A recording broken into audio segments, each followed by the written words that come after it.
Gendal fica cada vez mais fora de si, ao prender Quenya e preparar um dos castigos mais cruéis de toda a história de Batanga. Enquanto a princesa luta contra o tempo, Shinua começa a desafiar o rei em segredo e acaba encurralado quando Gendal passa a desconfiar de sua lealdade. Dumi descobre que a princesa está prestes a ser jogada aos crocodilos e decide arriscar tudo para salvar a mulher que ama. Será que Quenya conseguirá escapar dos crocodilos preparados por Gendal? E Dumi vai chegar a tempo de salvar a princesa? E o que o rei fará quando descobrir que foi enganado dentro do próprio castelo? Já clique no botão de gostei e no final do vídeo dê uma nota de 0 a 10 sobre o que irá acontecer com Quenya nas mãos de Gendal. Shinua respira fundo antes de criar coragem para se aproximar do rei. Com muito cuidado para não parecer desrespeitoso, ele fala quase em tom de conselho. Majestade, talvez ainda haja tempo para reconsiderar essa decisão. Gendal nem sequer olha para ele. Reconsiderar? Shinua percebe que entrou em terreno perigoso, mas continua. Ela é sua filha. O povo inteiro vai interpretar isso como um sinal de fraqueza ou de crueldade. Um rei prender a própria herdeira certamente provocará comentários dentro e fora de Batanga. Gendal finalmente vira o rosto. Seu olhar é tão frio que Shinua sente um arrepio. O rei dá alguns passos lentos em sua direção, obrigando o conselheiro a recuar. Está tentando me ensinar a governar? Shinua abaixa levemente a cabeça. Não, majestade. Apenas acredito que, antes que consiga terminar, Gendal o interrompe de maneira agressiva. Se continuar defendendo aquela traidora, vou começar a acreditar que você também faz parte da resistência. O ambiente fica pesado. Os guardas imediatamente levam as mãos às espadas. Shinua engole em seco. Mesmo acostumado ao temperamento explosivo do rei, ele percebe que desta vez a situação é muito mais grave. Gendal continua encarando o conselheiro. E se eu chegar a essa conclusão? Você não ficará apenas sem cargo. Vai dividir uma cela com Quenya. Shinua força um sorriso discreto, tentando esconder o nervosismo. Eu jamais faria algo contra Vossa Majestade. Só achei que essa decisão poderia. Gendal ergue a mão, impedindo que ele continue. Ela está exatamente onde merece estar. O rei começa a caminhar lentamente pelo salão. Além disso, essa prisão será temporária. Basta Dumi devolver aquilo que roubou de mim. Assim que minhas joias voltarem para este castelo, Quenya também será libertada. Shinua baixa os olhos por alguns segundos. Ele sabe que precisa descobrir até onde vai a crueldade de Gendal. Respirando fundo, resolve fazer uma pergunta. Sua voz quase falha. E, se Dumi não aparecer? O rei para de caminhar. Um sorriso perturbador surge lentamente em seu rosto. Ele responde sem qualquer emoção. Se Dumi não vier até mim por livre e espontânea vontade, um crocodilo fará uma visita muito especial à princesa. As palavras ecoam pelo salão. Até alguns guardas desviam o olhar, desconfortáveis. Shinua arregala os olhos. Por um instante, ele sente vontade de reagir, mas percebe que qualquer movimento poderá levantar suspeitas. Ele apenas permanece imóvel, encarando Gendal. O rei nota aquele silêncio prolongado e sorri de forma debochada. O que foi? Está impressionado? Ou ficou com pena dela? Shinua rapidamente disfarça. Apenas não imaginei que Vossa Majestade fosse levar essa situação tão longe. Gendal cruza os braços. É justamente porque todos me subestimam que continuam tentando me desafiar. Quero que Batanga inteira entenda que ninguém está acima da minha autoridade, nem mesmo minha própria filha. Shinua faz um leve sinal positivo com a cabeça. Por dentro, porém, sente o desespero aumentar. Ele sabe que precisa avisar Dumi antes que seja tarde. Percebendo que o conselheiro continua parado, Gendal aponta para a porta. Ainda está fazendo o que aqui? Shinua ergue a cabeça. Se não precisa mais de mim. O rei o interrompe novamente. Saia da minha frente. E escute muito bem o que vou dizer. Não ouse visitar Quênia. Ela ficará sozinha refletindo sobre as escolhas que fez. Como desejar, majestade? Sem perder mais tempo, Shinua deixa o salão em passos rápidos. Assim que ele desaparece pelo corredor, Pascoal se aproxima lentamente de Gendal. O chefe da guarda acompanha Shinua com o olhar até perdê-lo de vista. Depois comenta em tom desconfiado: não sei se foi impressão minha, mas a reação dele foi estranha demais. Gendal sorri discretamente. Finalmente você percebeu. Pascoal franze a testa. Então o senhor também notou? O rei aproxima o rosto do comandante. Você realmente acha que falei o nome de Dumi por acaso? Pascoal demora alguns segundos para entender. Então seus olhos se arregalam. Espere, o senhor acredita que Shinua vai correr para avisar Dumi? Gendal confirma com um sorriso cheio de confiança. Se minhas suspeitas estiverem certas, ele fará exatamente isso. Pascoal leva a mão ao cabo da espada. Então vou mandar alguns homens seguirem Shinua imediatamente. Ainda podemos capturar os dois. Gendal levanta a mão, impedindo qualquer movimento. Não. Pascoal fica confuso. Não? O rei balança a cabeça. Se colocarmos guardas atrás dele agora, Shinua perceberá que caiu numa armadilha e mudará seus planos. Pascoal permanece em silêncio. Gendal continua, cada vez mais convencido da própria estratégia. Vamos deixá-lo acreditar que conseguiu nos enganar. Ele correrá até Dumi e fará o trabalho por nós. Um sorriso cruel aparece no rosto do rei. Quando Dumi surgir para salvar Quênia, eu finalmente acabarei com a resistência de uma vez por todas. Pouco depois de deixar o castelo, Shinua segue por um caminho escondido entre a vegetação para despistar qualquer guarda que possa estar observando seus passos. Mesmo aparentando calma por fora, ele olha várias vezes para trás, tomado pela desconfiança de que Gendal talvez tenha mandado alguém segui-lo. Somente quando chega ao acampamento da resistência é que respira um pouco mais aliviado. Assim que entra no esconderijo, Dumi percebe a expressão aflita do conselheiro e se levanta imediatamente. O que aconteceu? Você está pálido. Aconteceu alguma coisa com a Quênia? Shinua demora alguns segundos para responder. Ele abaixa a cabeça como se procurasse as palavras certas. A situação saiu completamente do controle. Gendal descobriu o desaparecimento das joias e decidiu descontar toda a raiva na própria filha. O sorriso de Dumi desaparece no mesmo instante. O que ele fez? Shinua respira fundo. Quênia foi presa. Ela está numa cela do castelo, por ordem do próprio pai. Um silêncio pesado toma conta do esconderijo. Dumi fica completamente imóvel, tentando acreditar no que acabou de ouvir. Logo depois, balança a cabeça negativamente. Não, isso não pode ser verdade. Por pior que Gendal seja, ele jamais faria isso com a própria filha. Shinua o encara com tristeza. Eu também pensei que existisse um limite para ele. Descobri hoje que estava enganado. Tomado pela revolta, Dumi dá um soco sobre a mesa improvisada do acampamento. O impacto faz mapas e objetos caírem no chão. Maldito seja!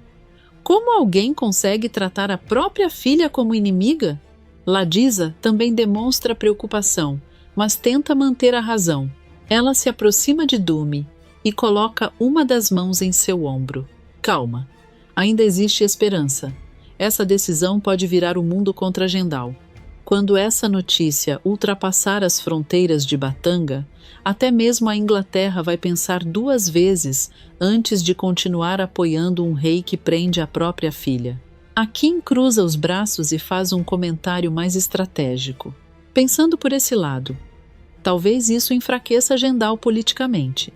Sem aliados internacionais, ele ficará isolado. E um rei isolado perde força muito rápido. Talvez seja exatamente a oportunidade que esperávamos para tirar aquele tirano do poder. Dumi gira o rosto imediatamente para Akin. Seu olhar demonstra indignação. Você está ouvindo o que está dizendo? Akin estranha a reação. Estou apenas analisando a situação. Dumi rebate, completamente revoltado.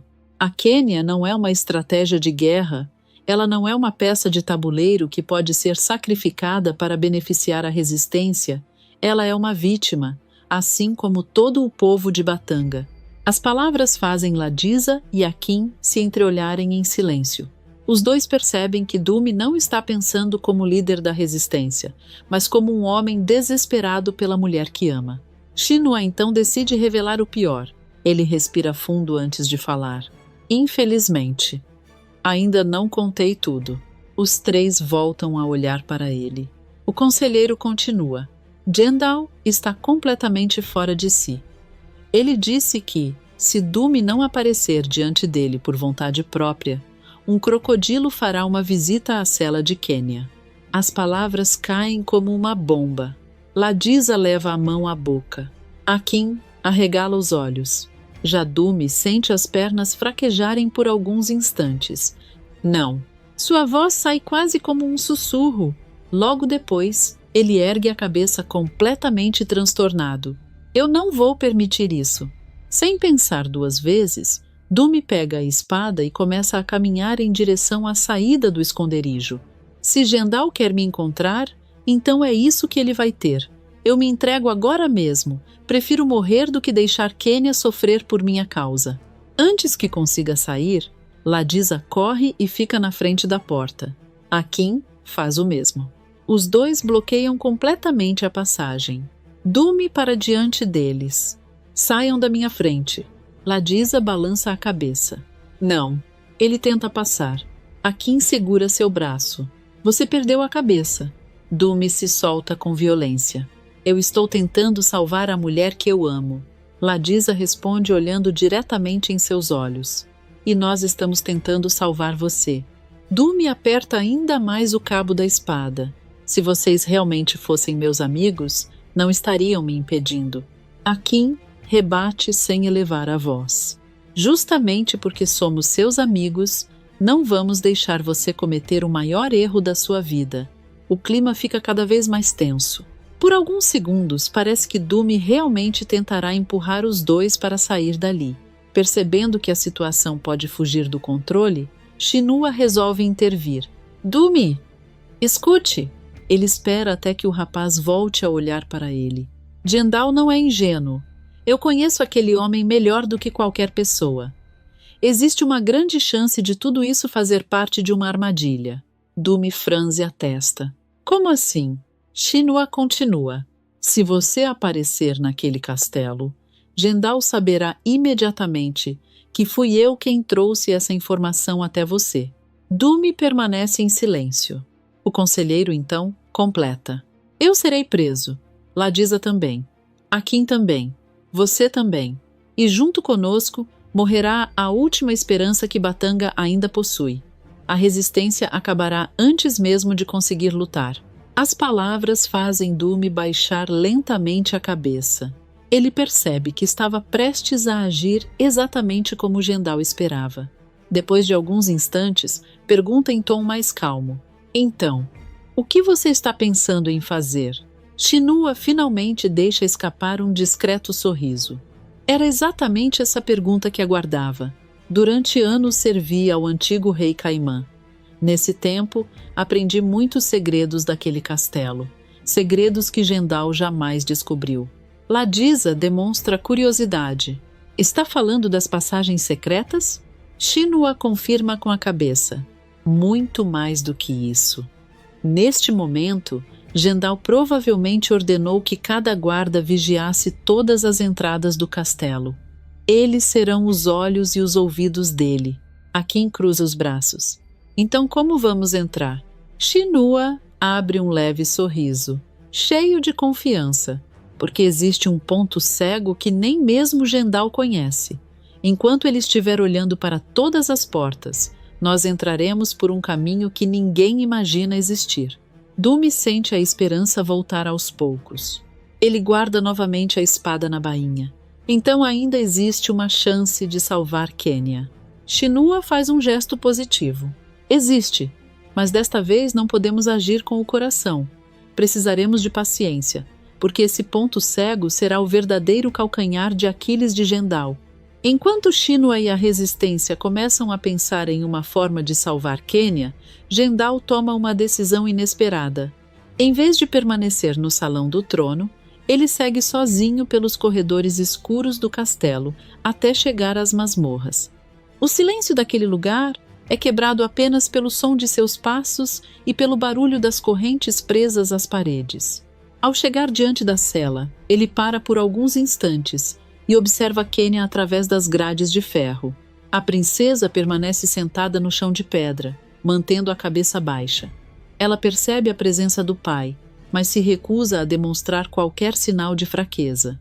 Em vez de correr até as grades ou implorar pela liberdade, apenas ergue lentamente o rosto e o encara com firmeza. Um sorriso discreto e irônico surge em seus lábios. O que está fazendo aqui? Achei que reis não perdiam tempo visitando prisioneiros. Ou resolveu conferir se a sua ordem já estava sendo cumprida. Jendal permanece em silêncio por alguns segundos. Pela primeira vez, desde que mandou prender a filha, seu olhar demonstra um pequeno conflito. Ele respira fundo antes de responder. Você não é qualquer prisioneira. É minha filha. Quenya dá uma risada amarga.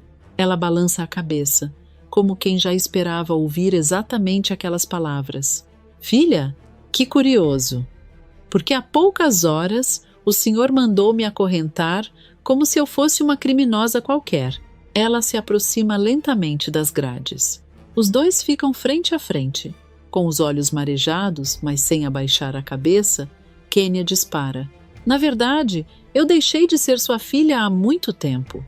Foi no dia em que o senhor decidiu que precisava de uma nova esposa para gerar outro herdeiro. Naquele momento, ficou claro que eu já não era suficiente para o grande rei de Batanga. As palavras atingem Jendal em cheio. Por um breve instante, ele desvia o olhar, incomodado, mas logo volta a vestir sua máscara de frieza. Você está interpretando tudo da maneira errada. Quenya sorri com sarcasmo. Estou? Então me explique, porque até agora tudo o que eu vi foi um pai trocando a própria filha pelo poder. Jendal aperta os punhos. Sua voz começa a ficar mais firme. Será que você nunca percebeu que tudo o que fiz foi para colocar você no caminho certo? Eu tentei impedir que fosse manipulada por pessoas que só querem destruir este reino? Fiz isso para protegê-la? Quenya o interrompe imediatamente. Proteger? O senhor chama isso de proteção?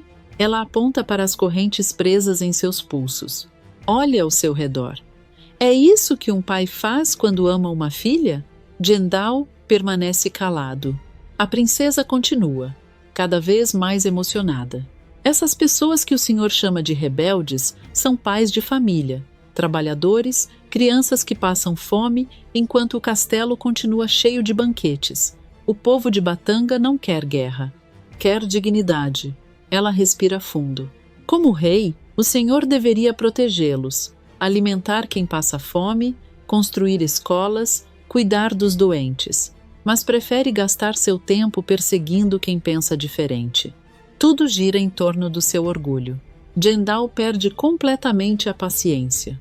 Ele bate com força nas grades da cela. O estrondo ecoa por todo o corredor. Basta! Sua voz faz até os guardas do corredor se assustarem. Você está falando exatamente como eles. Está deixando de pensar como princesa para repetir o discurso desses rebeldes. Quenya mantém a calma. Talvez porque eles estejam dizendo a verdade. O comentário faz Jendal cerrar ainda mais os punhos. Com o rosto tomado pela raiva, ele responde: Você tem razão em apenas uma coisa. Você realmente não é mais minha filha. Uma lágrima escorre lentamente pelo rosto de Quenya. Mesmo machucada, ela continua encarando o pai. Finalmente apareceu o verdadeiro Jendal, o homem que prefere destruir a própria família para proteger o próprio ego. Se a minha coragem incomoda tanto o senhor, continue, me castigue. Eu não tenho mais medo de você. As palavras provocam um silêncio inesperado. Jendal permanece olhando para a filha durante vários segundos. Seu semblante endurecido começa a vacilar. Naquela jovem diante das grades, ele enxerga por um instante a pequena menina que corria pelos jardins do castelo chamando por ele. A lembrança o faz respirar profundamente. Com a voz mais baixa, quase emocionada, ele murmura: "Quando sua mãe morreu no dia em que você nasceu, eu prometi diante do túmulo dela que faria de tudo para cuidar de você até o meu último suspiro." Kenya escuta aquelas palavras sem demonstrar qualquer reação. Jendal fecha os olhos por um breve momento. Depois continua: "Durante muito tempo, eu acreditei que ainda existia um pai dentro de mim." Ele abre os olhos novamente. Agora não existe mais qualquer sinal de emoção. "Mas, hoje, foi você quem matou esse pai. Você destruiu o pouco de sensibilidade que ainda restava em mim." Kenya sente um arrepio. Ela percebe que o pai está prestes a dizer algo ainda pior. Jendal se aproxima das grades até quase encostar o rosto nelas. Sua voz sai fria. "E por causa disso, estou disposto a qualquer coisa." A princesa prende a respiração. O rei continua: "Seu castigo não será apenas permanecer presa. Você vai assistir à queda daquele homem que escolheu amar.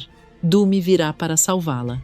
E eu farei questão de capturá-lo diante dos seus olhos." Kenya empalidece. O desespero toma conta de seu rosto. Ela segura as grades com força. "O quê? Não. O que o senhor pretende fazer com Dumi?" Jendal apenas observa o sofrimento da filha. Por alguns instantes, parece até satisfeito ao perceber o efeito de suas palavras. Sem responder diretamente, ele dá alguns passos para trás. Ele fez a própria escolha no momento em que resolveu desafiar o rei. Kenya começa a perder o controle.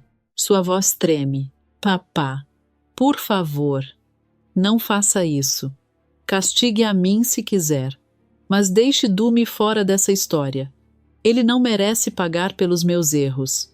Jendal continua caminhando em direção à saída da masmorra. Nem sequer olha para trás. Agora você finalmente entendeu o que significa perder alguém importante. A princesa aumenta o tom de voz. "Papá, escute o que eu estou dizendo, por favor." Mas a única resposta é o barulho pesado do portão de ferro se fechando. O som ecoa pelo corredor como uma sentença definitiva. Assim que percebe que ficou completamente sozinha, Kenya sente as forças desaparecerem. Ela cai lentamente de joelhos sobre o chão frio da cela. As lágrimas começam a escorrer sem que consiga controlar. Com a voz embargada, leva as mãos ao rosto e desabafa. "Não! O que foi que eu fiz? Que tipo de princesa eu sou? Não consigo proteger meu povo. E agora também não sou capaz de proteger o homem que eu amo." Ela abaixa a cabeça, completamente destruída. Do lado de fora da cela, os guardas trocam olhares discretos, sensibilizados com a cena, mas ninguém ousa contrariar as ordens do rei. Enquanto isso, caminhando pelos corredores do castelo, Jendal mantém a expressão fria. No entanto, assim que fica longe dos soldados, fecha os olhos por um breve instante. Sua mão treme discretamente, revelando que, apesar de toda a crueldade, as palavras de Kenya ainda ecoam em sua consciência. Mesmo assim, ele endurece novamente o semblante e segue em frente, decidido a transformar Dumi na próxima vítima de sua vingança. Depois de deixar a masmorra, Jendal caminha pelos corredores do castelo tentando organizar os próprios pensamentos. As palavras de Kenya ainda ecoam em sua cabeça, mas ele faz questão de sufocar qualquer resquício de culpa. Naquele momento, existe apenas uma obsessão em sua mente: descobrir onde Dumi está escondido e eliminar qualquer traidor que exista dentro do castelo. É então que, ao dobrar um dos corredores, ele avista Shinua caminhando em sua direção. O conselheiro tenta manter a postura serena, mas por dentro sente o coração acelerar. Ele sabe que qualquer deslize poderá colocar todo o plano da resistência a perder. Jendal para diante dele e o encara sem dizer uma única palavra. O silêncio dura vários segundos, aumentando ainda mais a tensão. Somente depois, o rei rompe o silêncio. "Onde você estava?" Shinua percebe que aquela não era uma simples pergunta. Era um teste. Mesmo nervoso, ele mantém a voz firme. Nos meus aposentos, Majestade. Jendal arqueia lentamente uma sobrancelha. Um sorriso discreto, carregado de desconfiança, surge em seu rosto. Curioso, porque eu estive no seu quarto há poucos minutos e não encontrei ninguém. Shinua sente um frio percorrer a espinha. Mesmo assim, não desvia o olhar. Talvez tenhamos nos desencontrado pelos corredores. Jendal dá mais um passo à frente. Os dois ficam praticamente frente a frente. Ou talvez você esteja mentindo para mim. O conselheiro permanece em silêncio. O rei continua observando cada detalhe de sua expressão, como se tentasse encontrar qualquer sinal de nervosismo. Você saiu do castelo? Shinua respira discretamente antes de responder. Não estou mentindo, Majestade. Pode perguntar aos guardas que vigiam todas as entradas. Nenhum deles me viu sair daqui. Ao ouvir aquela resposta tão segura, Jendal franze ainda mais o senho. Por alguns segundos, ele simplesmente encara Shinua sem piscar. O conselheiro faz um enorme esforço para não demonstrar o medo que sente. Por dentro, porém, ele teme que o rei consiga perceber qualquer alteração em seu comportamento. Finalmente, Jendal quebra o silêncio. Eu farei questão de perguntar a cada um deles. Sua voz fica ainda mais ameaçadora. E, se descobrir que você mentiu, sua cela já está preparada com seu nome. Shinua apenas faz uma pequena reverência. Não tenho motivos para mentir ao senhor. Jendal continua olhando para ele por mais alguns segundos, como se ainda tentasse decidir se acreditava ou não naquela resposta. Depois, se afasta lentamente.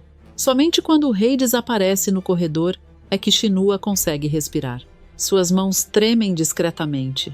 Instintivamente, ele segura com mais força o pequeno objeto escondido entre as vestes, certificando-se de que ninguém percebeu o que carregava. Em pensamento, murmura, por muito pouco. Enquanto isso, Jendal continua andando pelo castelo até encontrar Pascoal, organizando alguns soldados. Sem perder tempo, vai direto ao assunto. Algum sinal de Dume? Pascoal faz um gesto negativo. Ainda não, Majestade. Nossos homens vasculharam os arredores do castelo e nenhuma pista apareceu.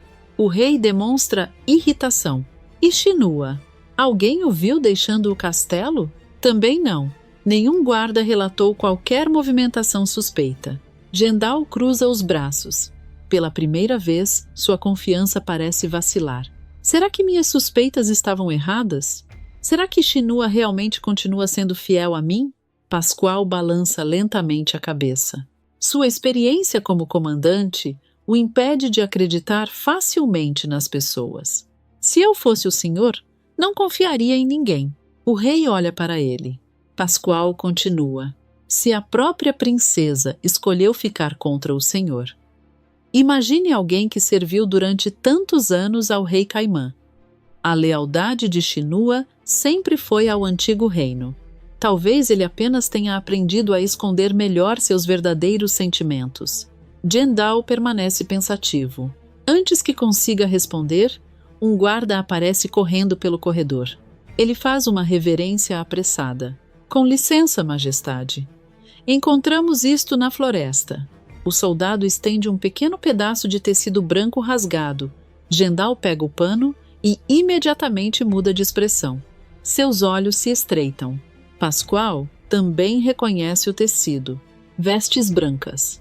Ele olha diretamente para o rei. Só existe uma pessoa neste castelo que usa roupas desse tipo. Jendal aperta o tecido entre os dedos. Agora não restam dúvidas. Shinua, por alguns segundos, o rei permanece tentando entender o que aconteceu. Depois fala quase consigo mesmo. Mas como ele conseguiu sair do castelo sem que nenhum guarda percebesse? Pascoal parece refletir sobre algo. Então ergue lentamente a cabeça. Um instante. O senhor disse que Shinua garantiu não ter saído de seus aposentos, não foi? Jendal faz um gesto afirmativo. Nesse momento, os dois chegam exatamente à mesma conclusão. Os olhos de Pascoal se arregalam. Então ele não saiu pela porta. Jendal completa imediatamente. Existe uma passagem secreta. Sem perder mais um segundo, o rei dispara pelos corredores. Pascoal e vários soldados correm atrás dele. Pouco depois, eles invadem os aposentos de Xinhua sem qualquer aviso. O conselheiro leva um susto ao ver tantos homens entrando de uma só vez. Pascoal o segura pelo braço e o empurra contra a parede. Onde fica a passagem secreta? Xinhua arregala os olhos, fingindo não entender absolutamente nada. Passagem secreta? Do que está falando? Eu nunca ouvi falar disso. Pascoal sorri com sarcasmo. Vai mesmo continuar fingindo? Xinhua mantém a encenação. Se existe alguma passagem, eu desconheço completamente. Jendal entra logo em seguida. Seu olhar demonstra que a paciência chegou ao limite. Sem sequer responder ao conselheiro, ele se vira para os soldados. Quero este quarto completamente revirado. Procurem em cada parede, cada móvel, cada pedra deste chão. Se houver uma passagem escondida, ela será encontrada hoje. Os guardas começam imediatamente a destruir tudo. Um armário é derrubado. Mesas são quebradas. Os papéis espalhados pelo quarto voam para todos os lados. Alguns soldados rasgam os tapetes, outros arrancam os papéis das paredes. Logo depois, começam até mesmo a retirar pedras do piso, acreditando que a entrada da passagem pudesse estar escondida ali. Xinhua observa toda aquela destruição tentando manter a calma. Por dentro, porém, sente um enorme aperto. Cada golpe de marreta faz seu coração disparar. Mesmo assim, ele continua representando indignação. Majestade, isso é um absurdo. Estão destruindo meus aposentos sem qualquer prova. Jendal responde friamente. A maior prova é a minha desconfiança. Longos minutos se passam.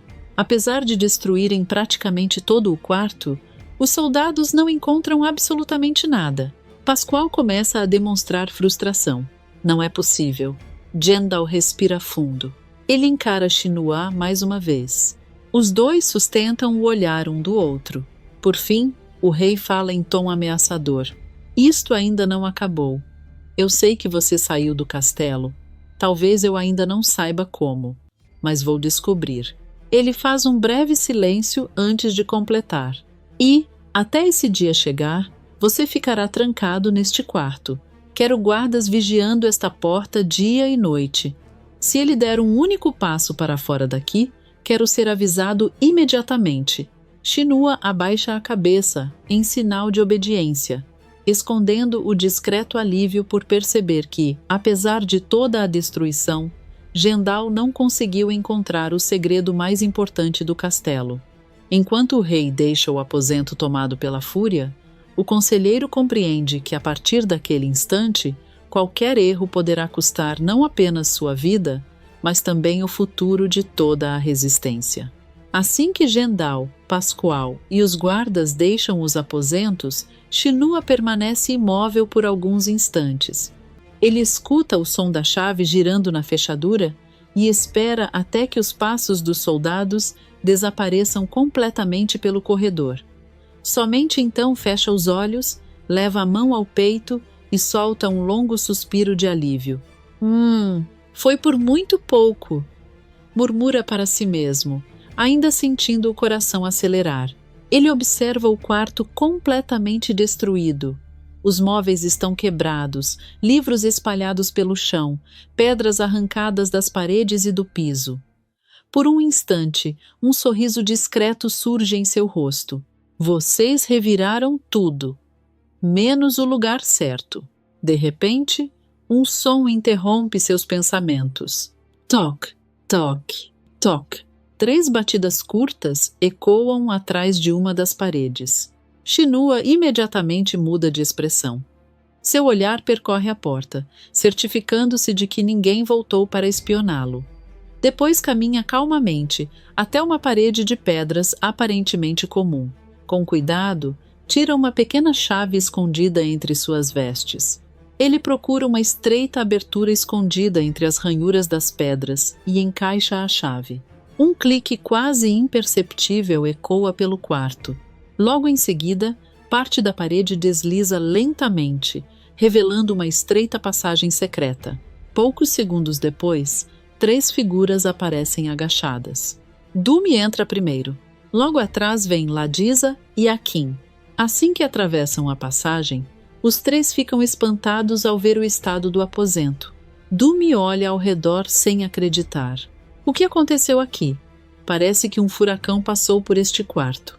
Shinua dá um leve sorriso, tentando diminuir a tensão. Quase isso. Gendal descobriu que eu saí do castelo. Não sabe como consegui escapar da vigilância, mas desconfiou imediatamente que existia uma passagem secreta escondida aqui. Akin observa o piso arrancado.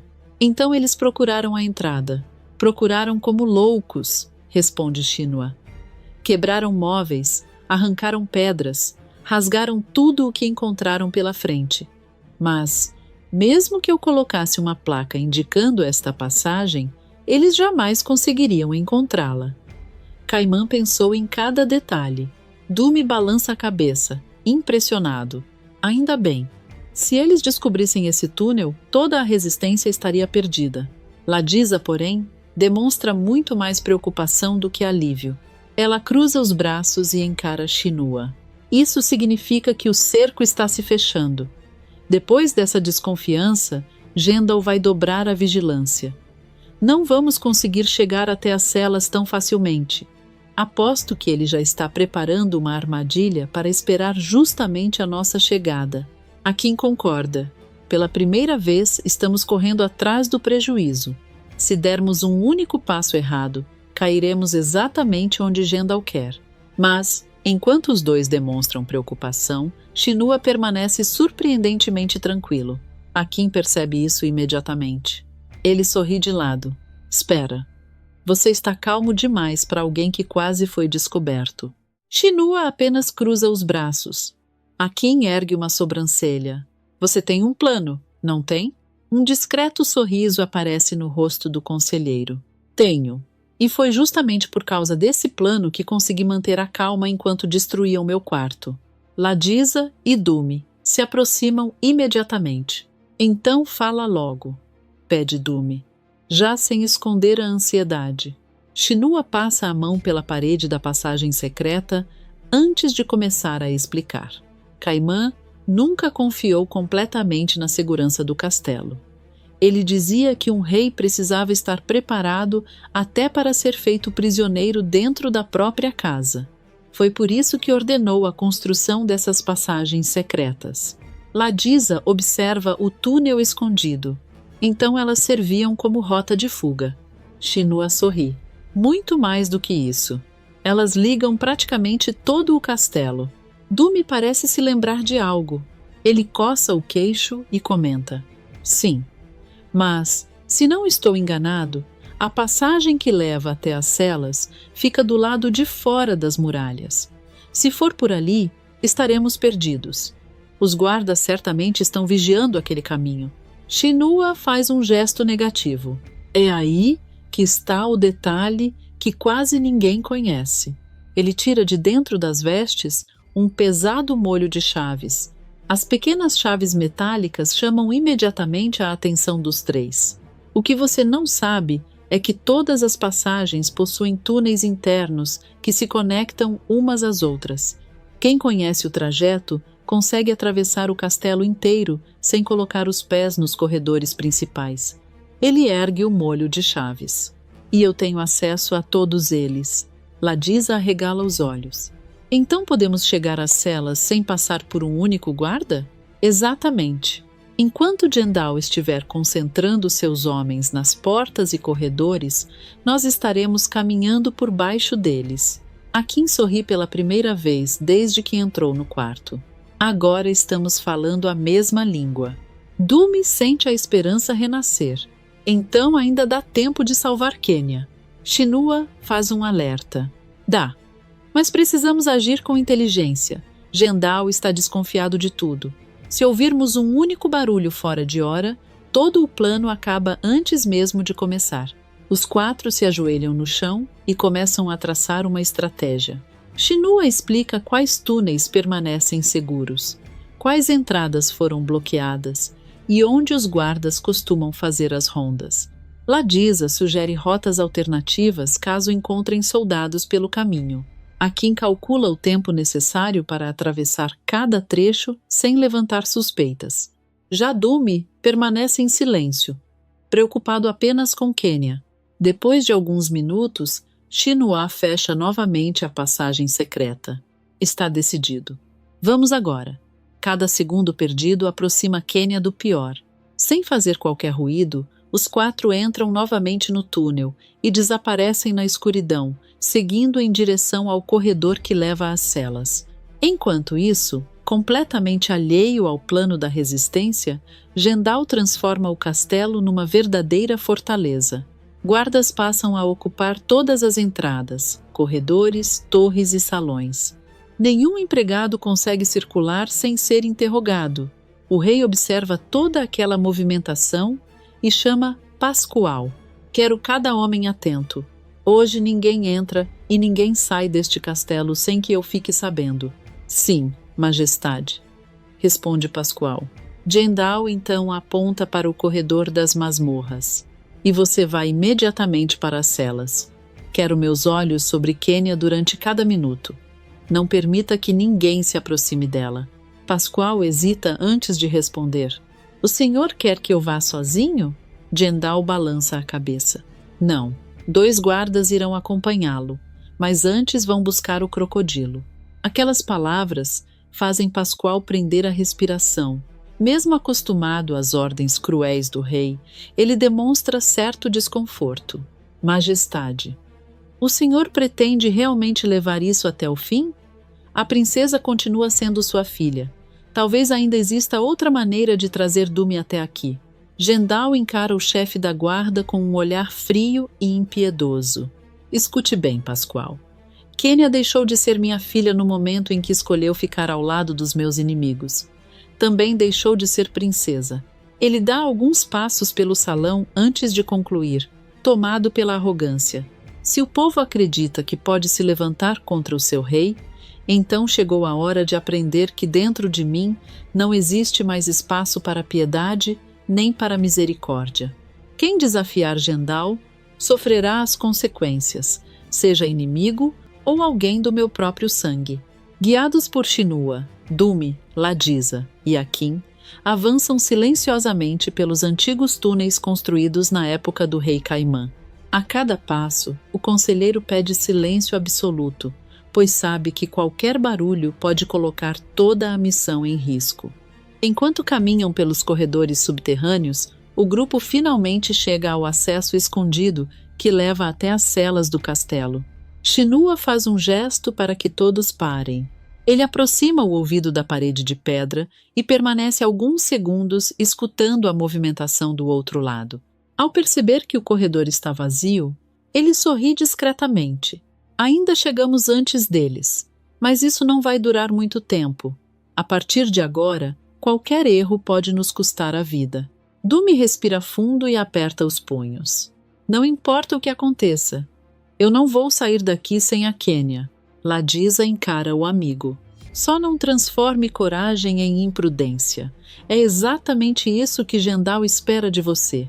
Dumi apenas faz um gesto afirmativo, tentando controlar a ansiedade. Enquanto isso, completamente sem desconfiar da emboscada que está prestes a acontecer, Pascoal atravessa o corredor das masmorras, acompanhado apenas pelo barulho das chaves presas em sua cintura. Ele para diante da cela e encara Quenya com um sorriso carregado de deboche. Então, princesa, ou melhor, ex-princesa, já resolveu onde seu herói está escondido? Quenya permanece sentada no canto da cela. Ela ergue lentamente o rosto e responde com um olhar de desprezo. Como eu poderia saber? Desde que fui jogada aqui, a única paisagem que vejo são essas grades e a sua cara. Pascoal sorri com ironia. Continua respondona. Isso é bom. Significa que ainda tem forças para enfrentar o que vem pela frente. Ele se aproxima das grades e baixa o tom de voz. Mas eu vou lhe dar um conselho. Dumi é a única esperança de que você consiga ver o sol nascer novamente. Se ele aparecer, talvez Jendal mude de ideia. Kenya caminha lentamente até as grades. Em vez de demonstrar medo, encara Pascoal nos olhos. Você realmente acredita nisso? O chefe da guarda cruza os braços. Eu apenas estou dizendo como as coisas funcionam. Kenya sorri de maneira provocativa. Se Dumi cair nas mãos de Gandalf, nenhum nascer do sol terá qualquer valor para mim. É justamente por isso que nós dois vamos sair daqui, antes mesmo de o galo cantar. Pascoal solta uma risada debochada. Nós dois? Ele balança a cabeça, claramente convencido de que Kenya está blefando. Você está presa atrás dessas grades. Dumi nem coragem para aparecer teve. Acho que a solidão já começou a afetar sua cabeça. Kenya apenas mantém um sorriso misterioso. Tem certeza de que ele não apareceu? A pergunta faz Pascoal franzir a testa. Por um breve instante, ele sente um estranho arrepio. Antes que consiga responder, algo o atinge com força pelas costas. O quê? Sem sequer entender o que aconteceu, ele perde o equilíbrio e cai de barriga no chão. Instintivamente tenta se levantar, mas duas mãos o agarram rapidamente pelos braços e os puxam para trás. Pascoal se debate. Me soltem! Quem está aí? Uma voz conhecida responde logo atrás dele. Procurando alguém? Pascoal arregala os olhos quando é virado de frente. Dumi aparece sorrindo. Surpresa! Achou mesmo que era mais esperto do que a resistência? O chefe da guarda fica completamente desesperado. Como vocês conseguiram entrar? Isso é impossível! Dumi sorri com sarcasmo. Você passa tempo demais vigiando portas. E pouco tempo conhecendo o próprio castelo. Enquanto Dumi mantém Pascoal imobilizado, Kenya observa a cena completamente emocionada. Pela primeira vez desde que foi presa, um brilho de esperança volta ao seu olhar. Eu sabia que você viria. Dumi sorri para ela. Eu prometi que nunca abandonaria você. E eu nunca quebro uma promessa. Antes que consigam abrir a cela, Pascoal olha para o fim do corredor e seu rosto muda completamente de expressão. Dois guardas aparecem carregando uma pesada corrente. Atrás deles vem justamente o enorme crocodilo que Jendal havia mandado buscar. O chefe da guarda arregala os olhos e começa a gritar. Cuidado, os guardas! Mas o aviso chega tarde demais. Antes mesmo que os soldados entendam o que está acontecendo, duas sombras surgem atrás deles. Ladisa acerta um dos guardas com um forte golpe, fazendo-o cair desacordado. Ao mesmo tempo, Akin toma a arma do outro soldado e o derruba contra a parede. O crocodilo se agita por alguns instantes, mas acaba ficando preso pelas correntes que os próprios guardas carregavam. Tudo acontece em questão de segundos. Pascoal observa a cena completamente incrédulo. Não, isso não pode estar acontecendo. Dumi sorri novamente. Parece que hoje o plano de Jendal virou contra ele. Desesperado, Pascoal começa a gritar com toda a força. Socorro! Invasores! Guardas!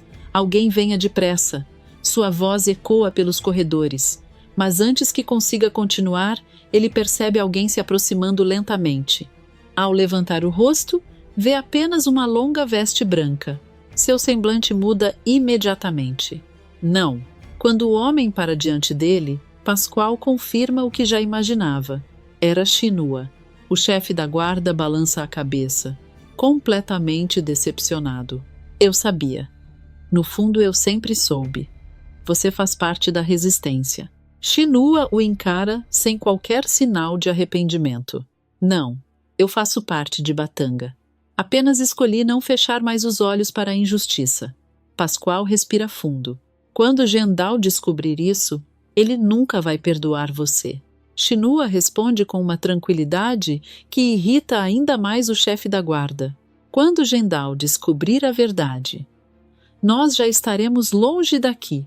Logo em seguida, ele tira o molho de chaves das vestes, aproxima-se da cela e começa a procurar a chave correta. Enquanto a fechadura gira lentamente, Dumi e Kenya trocam um olhar emocionado, conscientes de que, depois de tanto sofrimento, a liberdade finalmente está ao alcance deles. Algum tempo depois, o castelo inteiro continua em estado de alerta. Guardas cruzam os corredores de um lado para o outro, sem encontrar qualquer sinal dos invasores. Quanto mais o tempo passa, mais a irritação de Jendal aumenta. O rei caminha de um lado para o outro pelo salão principal, sem conseguir esconder a fúria estampada no rosto. Ele dá um forte soco sobre uma mesa e encara seus soldados. Eu não consigo acreditar na incompetência de vocês. Revistaram o castelo inteiro, destruíram quartos, interrogaram empregados e ainda assim não encontraram absolutamente nada. Os guardas abaixam a cabeça, sem coragem para responder. Jendal continua andando pelo salão, respirando pesadamente. E onde estão Dumi e Pascoal?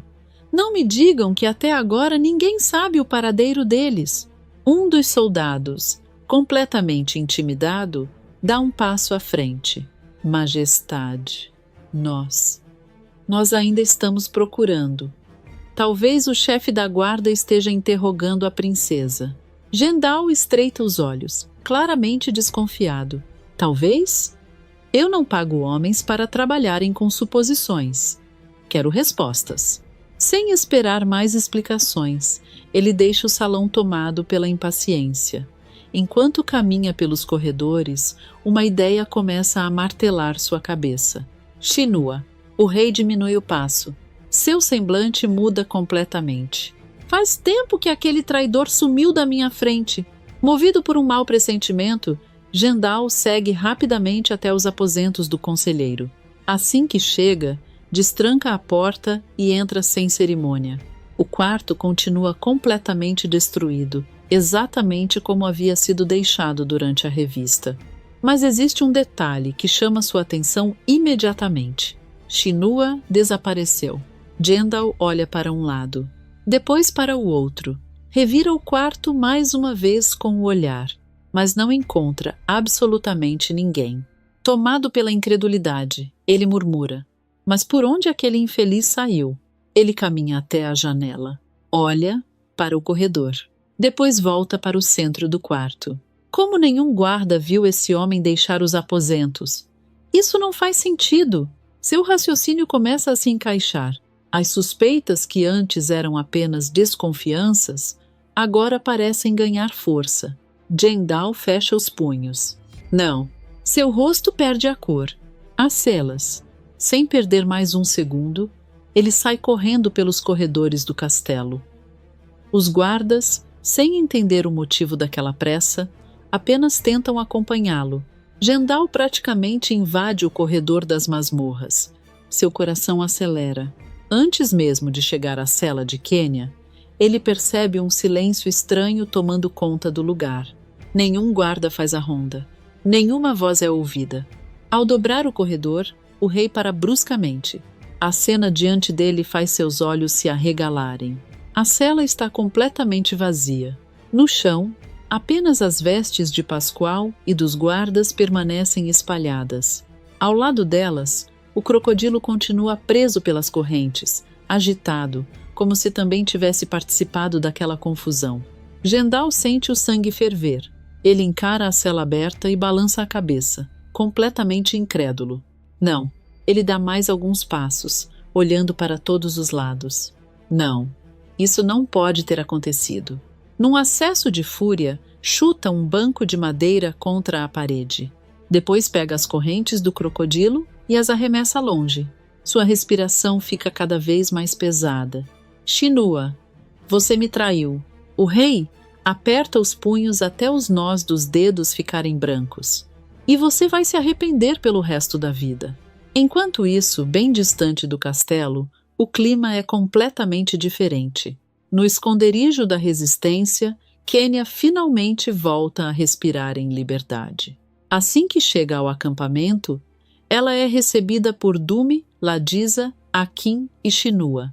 Todos comemoram discretamente o sucesso da missão. Dumi não consegue esconder o sorriso ao ver Kenya fora das grades. Ladisa abraça a princesa. Akin comemora dizendo que, pela primeira vez em muito tempo, Gendal havia sido derrotado dentro do próprio castelo. Shinua observa aquela cena em silêncio. Depois sorri satisfeito. Hoje você mostrou uma coragem que poucas pessoas teriam. Enfrentou o próprio pai, suportou a prisão e ainda encontrou forças para continuar lutando. Kenya abaixa a cabeça por alguns segundos. Em seguida, encara Shinua. Não, a maior coragem foi a sua. Todos voltam a atenção para ela. Com os olhos marejados, Kenya continua. Você arriscou a própria vida para me salvar. Enfrentou meu pai olhando nos olhos dele, mesmo sabendo que poderia morrer se fosse descoberto. Eu ainda não tenho essa calma. Shinua sorri com humildade. Não pense que eu não senti medo. Senti muito. A diferença é que algumas batalhas exigem mais coragem do que tranquilidade. Ele então muda o tom da conversa. Mas não podemos nos iludir. A partir de agora, a calma não será mais nossa aliada. Gendal perdeu o braço direito, porém continua cercado por soldados fiéis. Depois da fuga de hoje, ele ficará ainda mais perigoso. Akin concorda. Ele vai transformar Batanga inteira numa armadilha. Ladisa completa. Por isso, cada passo precisa ser calculado. A próxima batalha será muito mais difícil. Kenya respira fundo. O medo que carregava dá lugar à determinação. Ela olha para todos os companheiros e fala com firmeza. Se depender de nós, os homens de Gendal vão cair um por um. Meu pai sempre acreditou que governava sozinho porque espalhava medo por onde passava. Agora, ele vai descobrir que o medo mudou de lado. Ela ergue a cabeça com orgulho. E ele será a última peça desse dominó. A resistência continua viva, e pela primeira vez, eu posso dizer com orgulho que faço parte dela. Dumi sorri emocionado e segura a mão de Kenya. Os demais companheiros também demonstram confiança, certos de que a fuga daquela noite representa muito mais do que um simples resgate. Pela primeira vez, Gendal percebe que seu poder já não é absoluto, enquanto a resistência entende que a união pode derrotar até o mais cruel dos reis. A festa de Barro Preto já toma conta da cidade. As ruas estão enfeitadas. Os moradores comentam sobre o casamento mais esperado dos últimos tempos. Sem imaginar o perigo que se aproxima, Lúcia termina de organizar os últimos detalhes do vestido quando percebe que Tonho está completamente distraído. O rapaz segura as alianças nas mãos, mas seu olhar permanece perdido pela janela, como se tentasse enxergar algo muito distante. Ela estranha aquele comportamento e se aproxima devagar. Tonho. Aconteceu alguma coisa? Ele demora alguns segundos para responder. Não. Quer dizer, eu acho que não. Lúcia sorri de maneira carinhosa, mas continua observando cada reação do noivo. Eu te conheço melhor do que ninguém. Você pode enganar o resto da cidade, mas não consegue esconder de mim quando alguma coisa está te incomodando. Tonho força um sorriso, tentando disfarçar. É impressão sua. Ela cruza os braços e o encara com desconfiança. Você acabou de mentir olhando nos meus olhos. Agora me conta a verdade. Sem conseguir sustentar a mentira, Tonho abaixa a cabeça. Desde que acordei, tô com uma sensação ruim. Não sei explicar. Parece que alguma coisa vai acontecer, como se alguém estivesse vindo para mudar tudo. Lúcia sente um arrepio percorrer seu corpo, mas prefere esconder o próprio medo. Ela segura delicadamente o rosto dele. Escuta para mim. Depois de tudo que nós enfrentamos, você acha mesmo que alguma coisa vai conseguir impedir esse casamento? Tonho suspira. Eu queria acreditar nisso. Mas meu coração está apertado demais. Parece um aviso. Lúcia tenta mudar o clima e sorri. Isso tem outro nome, sabia? Ansiedade de noivo. Amanhã, 1 hora dessas, eu vou estar entrando naquela igreja e você vai esquecer que um dia ficou preocupado. Tonho sorri discretamente. Você sempre consegue me acalmar. Ela brinca para aliviar a tensão. É obrigação da futura esposa. Ainda estou em fase de treinamento. Os dois riem baixinho. Logo depois, Tonho a abraça com força, como se tivesse medo de soltá-la. Lúcia fecha os olhos, mas, enquanto corresponde ao abraço, seu sorriso desaparece por alguns segundos. Apesar de tentar transmitir segurança, ela também sente que existe alguma coisa estranha no ar. Ela apenas sussurra: vai dar tudo certo, tem que dar. Enquanto isso, centenas de quilômetros dali, um trem corta as belas paisagens brasileiras. Sentado próximo à janela, Omar observa tudo com um brilho diferente nos olhos.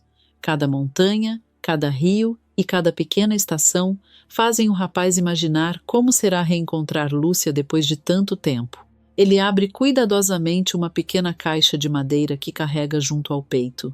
Dentro dela está um objeto embrulhado em um delicado tecido. Omar sorri sozinho. Finalmente chegou o dia. Mal posso esperar para ver a expressão da Lúcia quando abrir essa caixa. Ele passa os dedos sobre a tampa. Será que ela ainda lembra de mim? Ou será que já seguiu a vida completamente? Um senhor que viaja ao lado dele percebe seu sorriso. Curioso. Comenta. Parece que alguém está indo encontrar um grande amor. Omar sorri sem graça. Talvez. Ou talvez eu esteja indo descobrir que cheguei tarde demais. O homem dá uma risada. Se existe sentimento verdadeiro, nunca é tarde. Omar apenas olha novamente pela janela, mas seu semblante demonstra que nem ele acredita totalmente nisso. Muito longe dali, outro viajante também segue para Barro Preto. Dentro de um carro de aluguel, Malungo mantém os olhos fixos na estrada. Seu rosto permanece sério durante toda a viagem. Depois de alguns minutos em silêncio, ele perde a paciência. Vai demorar muito até chegarmos? O motorista olha rapidamente pelo retrovisor.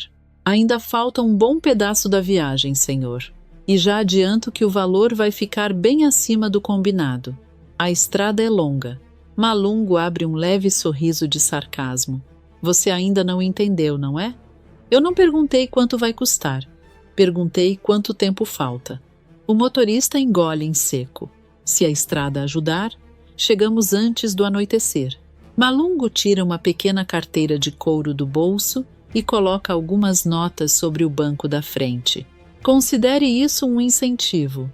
Quero chegar o mais rápido possível. Ao perceber a quantia, o motorista arregala os olhos. Pode deixar. Vou fazer o possível. Assim que o homem volta a prestar atenção na estrada, Malungo abre lentamente outra carteira. De dentro dela, retira uma fotografia antiga de Lúcia. Ele encara a imagem por alguns instantes. Seu olhar, antes frio, torna-se ainda mais intenso. Um sorriso discreto e dissimulado surge em seu rosto. Ele passa o polegar sobre a fotografia e murmura em voz baixa, completamente decidido a cumprir a missão que recebeu de Jendal. Estou chegando, princesa. Você não perde por esperar. Desta vez, ninguém vai impedir que eu cumpra as ordens do rei. Ele guarda a fotografia lentamente e continua olhando pela janela. Enquanto isso, Lúcia e Tonho seguem acreditando que, em poucas horas, estarão vivendo apenas o dia mais feliz de suas vidas, sem fazer ideia de que o passado está cada vez mais perto de bater à porta. Enquanto Tonho termina os últimos preparativos para o casamento, Lúcia permanece sozinha em seu ateliê, fazendo os retoques finais no vestido que usará no grande dia. Ela observa o vestido pendurado no manequim e abre um sorriso emocionado. Ela passa a mão delicadamente pelo tecido e comenta consigo mesma: depois de tanta luta, finalmente chegou a nossa hora, Tonho. Ela imagina a cerimônia, a igreja lotada e o momento em que encontrará o noivo no altar. A felicidade é tão grande que nem percebe alguém abrindo a porta do ateliê. Quando se vira, toma um susto. Mirinho está parado na entrada. Ela imediatamente fecha a expressão. O que você está fazendo aqui? Mirinho entra devagar. Seu olhar percorre o vestido de noiva e depois para em Lúcia. Por alguns segundos, ele não consegue dizer uma palavra. Lúcia estranha aquele silêncio. Vai ficar me olhando ou vai dizer o que quer? Mirinho respira fundo. Eu precisava falar com você, antes que seja tarde demais. Lúcia cruza os braços. Se veio desejar felicidades, pode economizar seu tempo. Eu sei muito bem que isso nunca sairia da sua boca. Mirinho abaixa a cabeça. Depois encara Lúcia novamente. Eu vim te pedir uma coisa. Não casa com o Tonho. Ela arregala os olhos. Logo em seguida, dá uma risada de incredulidade. Você só pode estar brincando comigo. Mirinho balança a cabeça. Eu nunca falei tão sério na minha vida. Lúcia continua sem acreditar. Você perdeu completamente o juízo. Ele se aproxima mais um passo. Perdi. Perdi desde o dia em que você apareceu em Barro Preto. Eu te amo, Lúcia. Não consigo aceitar ver outro homem ocupando o lugar que deveria ser meu. Lúcia imediatamente dá um passo para trás. Para aí mesmo. Não chega mais perto de mim. Mirinho tenta parecer calmo. Ainda dá tempo. Cancela esse casamento. Vá embora comigo. Eu prometo que faço você feliz. Lúcia solta uma risada carregada de sarcasmo. Feliz? Você? Ela balança a cabeça negativamente. Você não consegue fazer nem você mesmo feliz, Mirinho. Vive mentindo, enganando todo mundo e acha que alguém acredita nessa conversa. O vilão sente o golpe. Mesmo assim, insiste. O Tonho nunca vai te amar como eu amo. Lúcia o interrompe imediatamente. Dobre a língua quando for falar do Tonho. Você não chega aos pés dele. Enquanto ele constrói uma família, você passa o dia inteiro pensando em destruir a felicidade dos outros. Mirinho aperta os punhos. Seu olhar muda completamente. Você está sendo cruel comigo. Lúcia rebate sem pensar. Cruel? Cruel foi tudo que você fez desde que eu cheguei nesta cidade. Você vive armando contra mim, e agora aparece aqui querendo posar de apaixonado? Ela dá mais um passo na direção dele. Eu vou te falar uma coisa olhando nos seus olhos. Eu sinto asco de você. Toda vez que escuto essa sua voz falsa, ou sinto esse perfume exagerado que você usa, meu estômago embrulha. Mirinho fica completamente sem reação. Os olhos dele se enchem de lágrimas. Ele tenta esconder, mas não consegue. Você vai se arrepender de dizer isso. Lúcia sorri de maneira irônica. Agora sim apareceu o verdadeiro Mirinho. Bastou ouvir um não para começar a ameaçar. Essa máscara de bom moço nunca me enganou. Ele tenta se justificar. Eu só tô lutando pelo amor da minha vida. Lúcia rebate imediatamente. Não. Você tá lutando pelo seu orgulho. Amor respeita a escolha da outra pessoa. O que você sente por mim tem outro nome. Isso é obsessão. Você não aceita que existe alguém nesta cidade que nunca caiu nas suas mentiras. Mirinho respira fundo. Seu semblante muda completamente. A tristeza desaparece. No lugar dela surge um olhar frio. Depois, não diga que eu não tentei evitar. Lúcia aponta para a porta. Vá embora daqui. Agora. Nesse instante, outra voz interrompe a discussão. O que está acontecendo aqui? Virgínia acaba de entrar no ateliê. Ela olha para Mirinho, depois para Lúcia e percebe imediatamente o clima pesado. Seu olhar fica desconfiado. Eu posso saber o que está acontecendo? Mirinho rapidamente vira o rosto e enxuga as lágrimas sem que Virgínia perceba. Lúcia perde a paciência. Ótimo. Era só o que faltava. Leva o seu noivo daqui antes que eu coloque os dois para fora aos gritos. Virgínia encara Mirinho. Vamos, agora. Ela segura o braço do rapaz e praticamente o arrasta para fora do ateliê.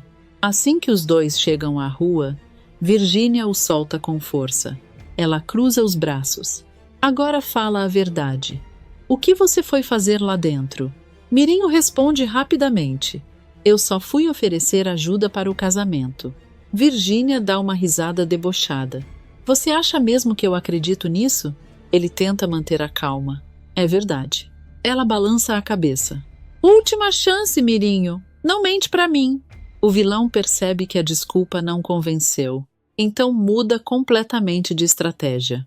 Ele respira fundo e abaixa a cabeça, fingindo constrangimento. Tá bom. Eu não queria te contar isso. Virgínia estreita os olhos. Contar o quê? Mirinho responde em tom baixo, como se estivesse envergonhado. Foi a Lúcia que me chamou. Virgínia arregala os olhos. Como é que é? Mirinho continua alimentando a mentira.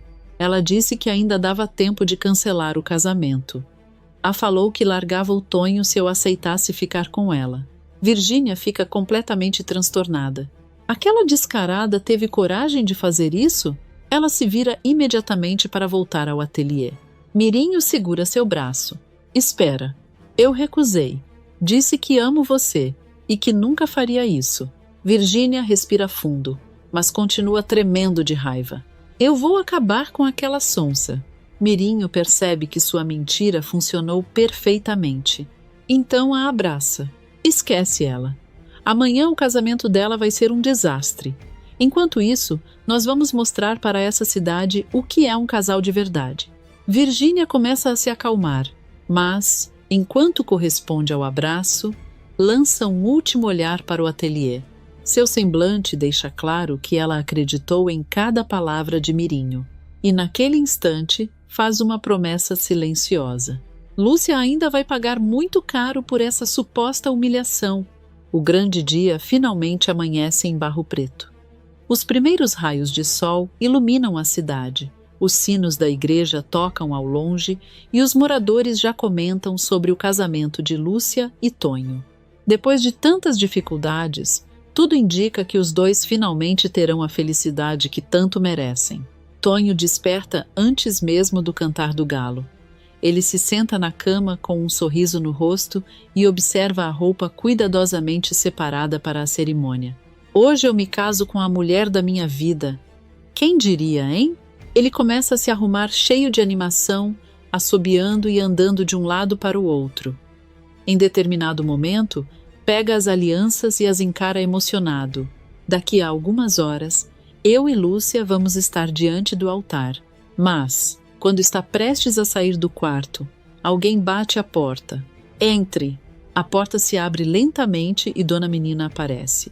Ao vê-la, Tonho estranha imediatamente. A madrinha não traz o sorriso de sempre. Madrinha, aconteceu alguma coisa? Ela entra devagar e segura as mãos do rapaz. Eu tive um sonho esta noite, meu filho. Um sonho diferente de todos os outros. Tonho ri sem jeito. A senhora veio me assustar logo no dia do meu casamento. Dona Menina continua séria. Hoje você vai passar por provações. O sorriso dele desaparece. Quê? Como assim? Ela respira fundo. Eu vi um tabuleiro de xadrez. Havia um rei e uma rainha cercados por 4 peças inimigas. Um peão, uma torre, um cavalo e um bispo. Eles tentavam derrubar o casal a qualquer custo. Tonho sente um arrepio. E quem eram essas peças? Não consegui ver os rostos. E é justamente isso que me preocupa. Tonho tenta disfarçar a tensão. Talvez seja só um sonho, madrinha. Ela balança a cabeça. Você sabe que meus sonhos raramente vêm à toa. Ele pega as mãos dela e sorri. Então vamos fazer um trato.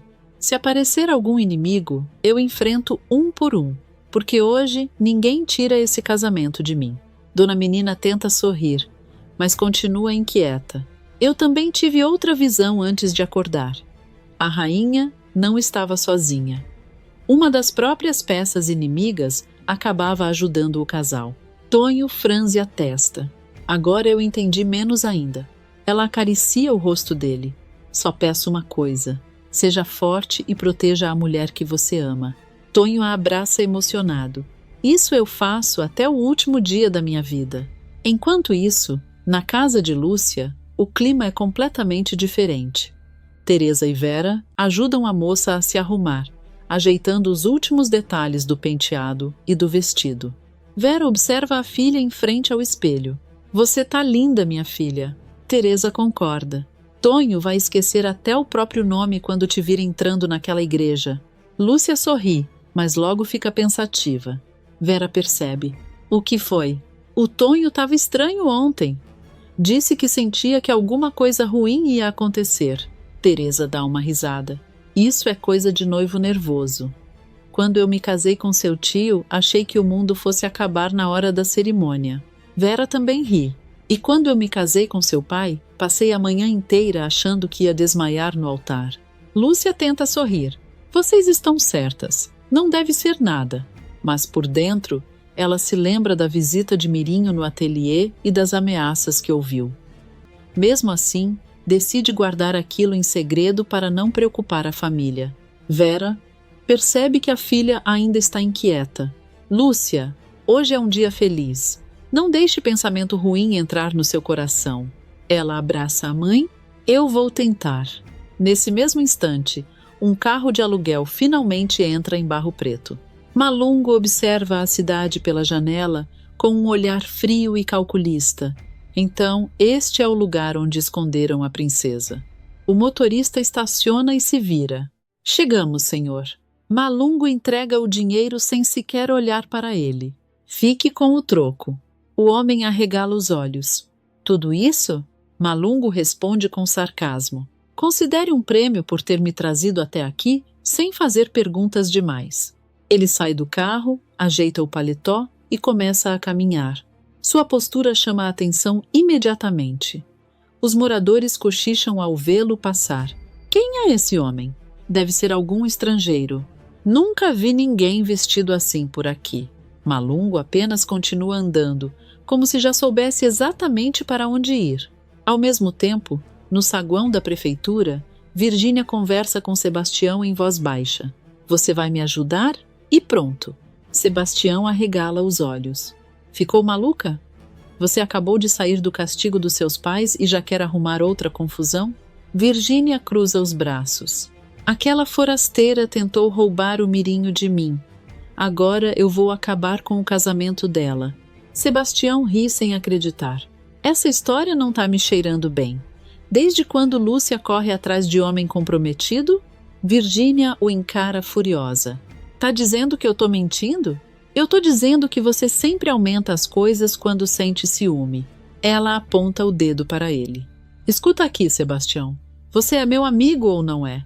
Antes que ele responda, uma voz desconhecida interrompe a conversa. Com licença. Vocês falaram em Lúcia Santos?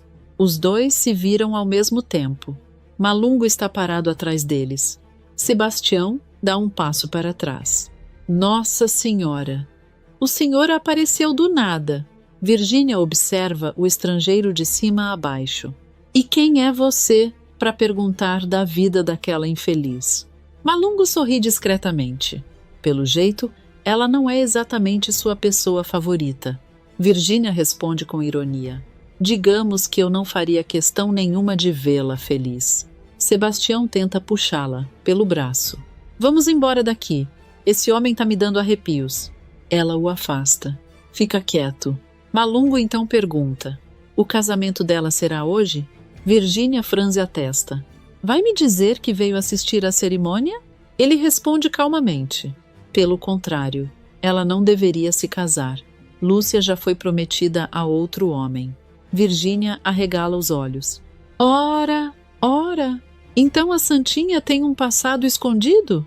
Sebastião olha desconfiado para o estrangeiro. Como o senhor conhece a Lúcia? Malungo apenas sorri. Digamos que viajamos pelos mesmos caminhos há muito tempo. Virgínia percebe uma oportunidade e se aproxima. Interessante. Então você também quer impedir esse casamento. Quero garantir que ela cumpra o destino que lhe foi reservado. A vilã abre um sorriso malicioso. Parece que o destino resolveu colocar as pessoas certas no mesmo lugar. O que acha de unirmos forças? Sebastião arregala os olhos. Virgínia, você enlouqueceu de vez. Ela ignora completamente o rapaz e continua encarando Malungo.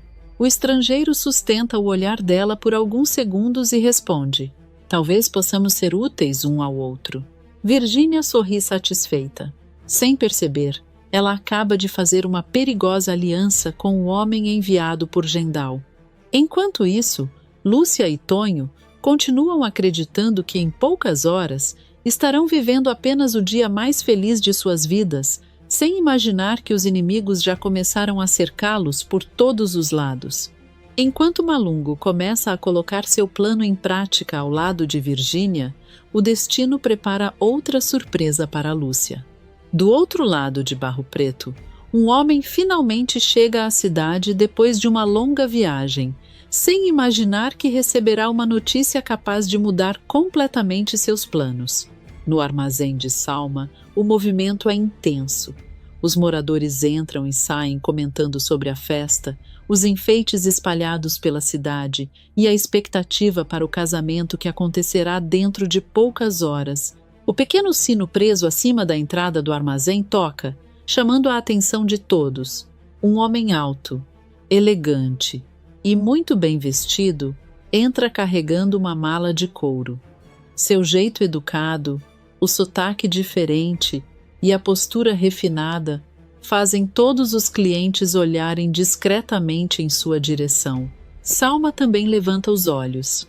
Assim que vê o desconhecido, sente um frio percorrer seu corpo. Ela fica completamente sem reação. Por alguns segundos, esquece até o que estava fazendo. Em pensamento, comenta consigo mesma: minha nossa, quem é esse homem? Nunca vi alguém assim por aqui. Sem perceber que desperta a curiosidade de todos, Omar observa o ambiente com calma, como se procurasse alguém conhecido. Depois de alguns instantes, seus olhos encontram os de Salma. Ele abre um sorriso gentil e caminha até o balcão. Com muita educação, tira o chapéu e pergunta: com licença, será que a senhorita pode me ajudar? Salma demora alguns segundos para responder. Ainda impressionada com a beleza do rapaz, ela tenta disfarçar o nervosismo. Posso. Claro. O que o senhor procura? Omar respira aliviado ao perceber que finalmente encontrou alguém disposto a lhe dar informações. Sem imaginar o choque que receberá nos próximos segundos, ele pergunta com um sorriso cheio de expectativa: estou procurando uma moça. Acho que ela mora nesta cidade. O nome dela é Lúcia. Isso, Lúcia Santos. Assim que escuta aquele nome, Salma franze levemente a testa. Ela observa Omar novamente, tentando descobrir quem ele é. Quanto mais o encara, mais percebe que nunca o viu em Barro Preto. Com um tom curioso, mas sem esconder a desconfiança, ela pergunta: o senhor veio para o casamento? A pergunta cai como um raio sobre Omar. O sorriso desaparece imediatamente de seu rosto. Ele permanece imóvel durante alguns segundos, como se não tivesse entendido direito. Depois pergunta quase sem voz: casamento? Salma estranha completamente aquela reação. Ué, o senhor não sabia? Omar balança a cabeça lentamente. Ela continua: a Lúcia vai se casar hoje. Daqui a pouco ela já deve estar se arrumando. A cerimônia acontece mais tarde, na igreja da cidade. Naquele instante, Omar sente como se o chão desaparecesse sob seus pés. Seu coração acelera, a respiração fica pesada. Sem perceber, seus dedos perdem a força. A mala escorrega lentamente de sua mão. Logo em seguida, a pequena caixa de madeira que ele carregava com tanto cuidado cai no chão e começa a rolar pelo piso do armazém. O barulho ecoa por todo o salão. Os clientes interrompem as conversas e olham imediatamente para ele. Salma leva a mão à boca, completamente assustada. Ela percebe que o rapaz empalideceu de uma hora para outra. Preocupada, aproxima-se rapidamente. O senhor está bem? O que aconteceu? O senhor ficou branco de repente. Omar continua sem conseguir responder. Seu olhar permanece perdido. Ele parece não acreditar no que acabou de ouvir. Salma segura delicadamente seu braço antes que ele perca o equilíbrio. Vem, senta um pouco. Ela o conduz até uma cadeira próxima ao balcão. Depois pega um copo com água e entrega ao rapaz. Bebe devagar. Omar segura o copo com as mãos ainda trêmulas. Respira fundo algumas vezes. Mesmo tentando recuperar o controle, a tristeza estampada em seu rosto é impossível de esconder. Em voz baixa, quase falando consigo mesmo, ele murmura: então eu realmente cheguei tarde demais. Salma escuta aquela frase e sua curiosidade aumenta ainda mais. Ela espera alguns instantes para que ele se acalme, antes de voltar a conversar. Quando percebe que Omar já consegue respirar normalmente, resolve perguntar aquilo que não sai de sua cabeça. Me desculpa perguntar, mas de onde o senhor conhece a Lúcia? Omar permanece olhando para a pequena caixa caída sobre a mesa. Com todo cuidado, ele a pega novamente e passa a mão sobre a tampa de madeira. Um leve sorriso de saudade aparece em seu rosto. Só então responde: eu conheço a Lúcia de muito, muito longe daqui. Salma continua sem entender. Muito longe quanto? Ele sorri discretamente. Digamos que a distância entre nós nunca foi medida apenas em quilômetros. A resposta misteriosa faz Salma ficar ainda mais desconfiada. Ela cruza os braços. Então o senhor atravessou tudo isso só para encontrar ela? Omar confirma com um leve movimento de cabeça. Fiz uma promessa há muitos anos. E prometi que um dia devolveria uma coisa muito importante nas mãos dela. Nunca imaginei que chegaria justamente no dia do casamento. Ele aperta a pequena caixa contra o peito. Os olhos ficam marejados por alguns segundos. Depois levanta a cabeça novamente. A esperança ainda não desapareceu completamente. Com certa urgência na voz, pergunta: a igreja fica muito longe daqui? Eu preciso falar com a Lúcia antes da cerimônia. São apenas alguns minutos, depois eu vou embora. Salma sente um aperto no coração. Apesar de enxergar sinceridade naquele homem, seu instinto fala mais alto. Ela lembra de tudo o que Lúcia enfrentou para finalmente conseguir viver aquele momento de felicidade. Respirando fundo, responde com firmeza: me desculpa, mas eu não posso fazer isso com a minha amiga. Omar estranha a negativa. Por quê? Salma mantém o olhar firme. Porque eu não faço ideia de quem o senhor é. O senhor aparece do nada procurando justamente a noiva poucas horas antes do casamento. Eu não posso correr esse risco. Omar tenta convencê-la. Eu jamais faria mal a Lúcia. Ela rebate sem mudar de expressão. Todo mundo fala isso, só que eu aprendi que confiança não se dá para desconhecido. Omar percebe, pelo olhar decidido de Salma, que insistir não adiantará absolutamente nada. A moça continua firme em sua decisão e deixa claro que pretende proteger a amiga a qualquer custo. Durante alguns segundos, ele permanece em silêncio, tentando encontrar alguma maneira de fazê-la mudar de ideia. No entanto, quanto mais observa a expressão determinada da jovem, mais entende que perdeu aquela discussão antes mesmo de começar. Respirando fundo, ele abaixa lentamente a cabeça, pega novamente a mala de couro e recolhe com cuidado a pequena caixa de madeira. Por alguns instantes, segura o presente junto ao peito, como se aquela lembrança fosse a única ligação que ainda restava entre ele e Lúcia. Apesar da enorme decepção estampada em seu rosto, seus olhos demonstram que ele não pretende desistir tão facilmente. Então, encara Salma pela última vez e diz com firmeza: se a senhora não vai me ajudar, eu mesmo vou encontrá-la. Sem esperar qualquer resposta, Omar atravessa rapidamente o armazém e sai apressado pela porta. Salma acompanha o rapaz desaparecer pela rua principal. Quanto mais pensa na reação dele ao descobrir sobre o casamento, mais inquieta fica. Uma freguesa se aproxima e pergunta curiosa: quem era esse rapaz? Salma continua olhando para a rua. Depois responde, completamente preocupada: eu não sei, mas uma coisa é certa. Ele veio atrás da Lúcia. Ela aperta as mãos, sentindo um forte pressentimento. Ai, e agora? Eu preciso avisar a Lúcia antes que esse homem apareça na igreja. Sem perder mais tempo, Salma entrega o atendimento para outra funcionária e sai às pressas pelas ruas de Barro Preto, sem imaginar que está correndo contra o tempo para impedir que o casamento da amiga seja interrompido justamente no momento mais importante de sua vida. Pouco tempo depois, a pequena igreja de Barro Preto começa a ficar completamente tomada pelos convidados. Famílias inteiras chegam vestidas para a cerimônia, enquanto as crianças correm pelo pátio e os moradores comentam, animados, que aquele será um dos casamentos mais bonitos que a cidade já viu. Algumas mulheres observam os enfeites da entrada. A igreja ficou linda. Parece até casamento de princesa. Outra responde sorrindo: e a Lúcia merece. Depois de tudo que ela passou, finalmente chegou o grande dia. Enquanto todos comemoram, duas pessoas observam a movimentação escondidas atrás de algumas árvores próximas à igreja. Virgínia mantém os olhos fixos na entrada principal. Ao seu lado, Malungo analisa cuidadosamente cada detalhe do lugar. Depois de alguns segundos, ele aponta discretamente para a igreja e pergunta: "Então é ali que vai acontecer o casamento?" Virgínia sorri, de maneira maliciosa. Exatamente. E não poderia existir momento melhor para acabar com a felicidade daquela forasteira.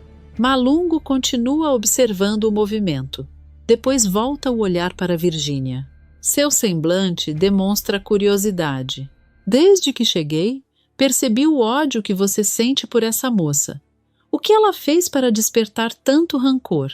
Virgínia solta uma pequena risada carregada de sarcasmo. O senhor veio conversar ou cumprir uma missão? Malungo sustenta o olhar dela. As duas coisas podem andar juntas. Ela cruza os braços. Digamos que a Lúcia resolveu aparecer nesta cidade e tirar tudo o que era meu. Primeiro conquistou a simpatia das pessoas. Depois, roubou o coração do homem que deveria estar comigo. Agora vai se casar como se fosse uma santa. Malungo percebe que existe muito mais naquela história do que ela está contando. Mesmo assim, prefere não insistir. Virgínia continua, completamente tomada pelo ódio. Ver você desmascarando aquela forasteira bem na frente de todo mundo vai ser a melhor parte do meu dia. Quero olhar na cara dela quando perceber que o conto de fadas acabou. Malungo apenas responde com um discreto sorriso. Talvez você tenha uma surpresa maior do que imagina. Virgínia estranha aquela resposta. Como assim? Ele apenas muda de assunto. Espere, tudo acontece no momento certo. Ela fica intrigada, mas decide não insistir. Enquanto isso, dentro da igreja, Tonho já ocupa seu lugar diante do altar. Apesar de estar vestido para o casamento, seu semblante continua carregado de preocupação. Ele olha repetidas vezes para a porta da igreja, como se esperasse que alguma coisa inesperada acontecesse. Dona Menina percebe imediatamente a inquietação do afilhado. Ela caminha lentamente até ele. Com delicadeza, segura seu braço e fala em voz baixa para que os convidados não escutem. "Meu filho, tenta disfarçar um pouco. As pessoas já começaram a perceber que você não está bem." Tonho força um sorriso, mas logo volta a ficar sério. "Como é que eu vou ficar tranquilo, madrinha? A senhora mesma disse que sonhou que o nosso casamento corria perigo." Dona Menina respira fundo. Ela também demonstra certa preocupação. "Depois daquele sonho, eu tive outra visão." Tonho imediatamente presta atenção. "O que a senhora viu desta vez?" Ela olha discretamente para os lados antes de responder. "A rainha conseguiu vencer as outras peças do tabuleiro, mas ela não fez isso sozinha. Uma das próprias peças inimigas acabou ajudando a derrotar as outras." Tonho franze a testa. "Quer dizer que um dos inimigos vai mudar de lado?" Ela confirma com a cabeça. "Foi exatamente isso que eu vi. Só não consegui enxergar quem era essa peça." Tonho fica ainda mais confuso. "Quanto mais a senhora explica, menos eu entendo." Dona Menina segura as mãos dele. "Não tente entender agora. Apenas confie. Deus nunca abandona quem luta pelo amor verdadeiro." Tonho sorri discretamente. Antes que pudesse fazer outra pergunta, os músicos mudam a melodia. Em seguida, as enormes portas da igreja começam a se fechar. Os convidados imediatamente se levantam. Alguém anuncia em voz alta: "A noiva chegou." Enquanto isso, do lado de fora da igreja, Lúcia termina os últimos ajustes no vestido. Ela respira profundamente, tentando controlar a ansiedade. Teresa ajeita delicadamente o véu da sobrinha. "Agora sim." "Você está pronta." Vera segura as mãos da filha. "Que Deus acompanhe cada passo seu até o altar." Lúcia sorri emocionada. "Obrigada por nunca desistirem de mim." Nesse instante, uma voz aflita interrompe o momento. "Lúcia, espera!" Todos se viram. Salma aparece correndo completamente sem fôlego. Ela tenta recuperar a respiração antes de falar. Lúcia estranha o desespero da amiga. Salma: aconteceu alguma coisa? Ela responde imediatamente. Eu preciso te contar uma coisa muito importante.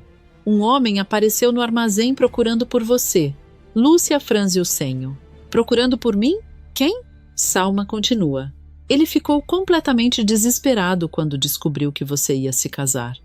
Eu nunca vi alguém reagir daquele jeito. Lúcia troca um olhar preocupado com Vera. Você sabe quem era?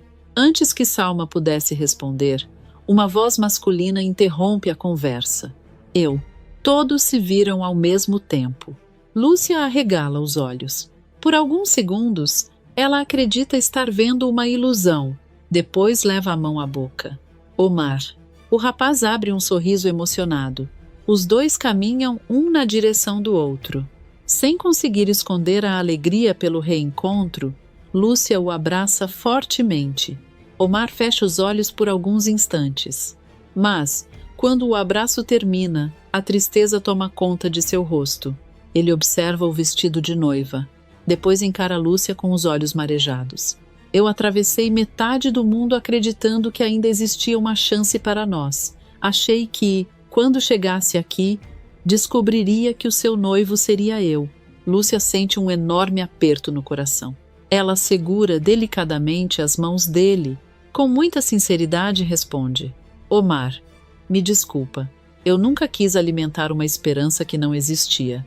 Você sempre foi muito importante para mim, mas o meu coração escolheu outro caminho. Ele abaixa a cabeça. Lúcia continua. Eu encontrei o homem que sempre sonhei.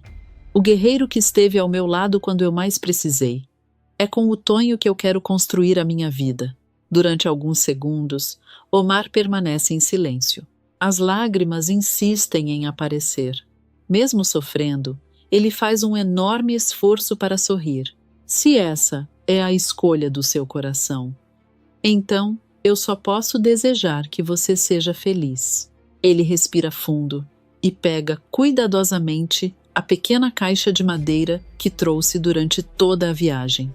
Segurando o objeto com enorme carinho, estende as mãos para Lúcia.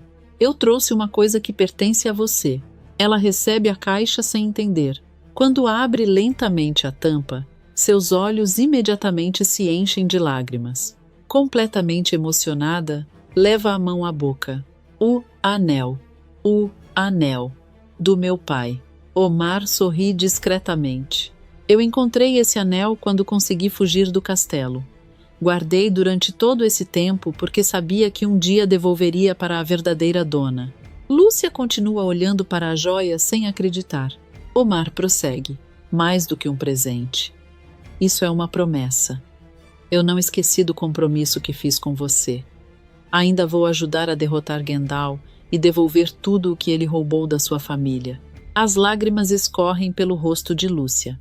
Sem conseguir dizer mais nada, ela abraça Omar novamente.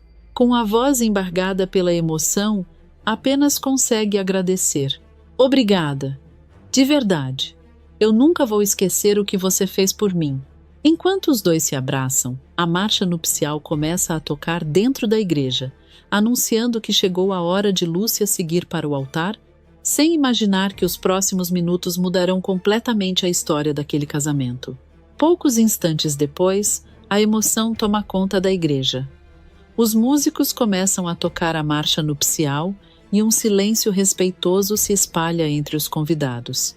Todos se levantam ao mesmo tempo e voltam os olhos para a porta principal, ansiosos para ver a chegada da noiva.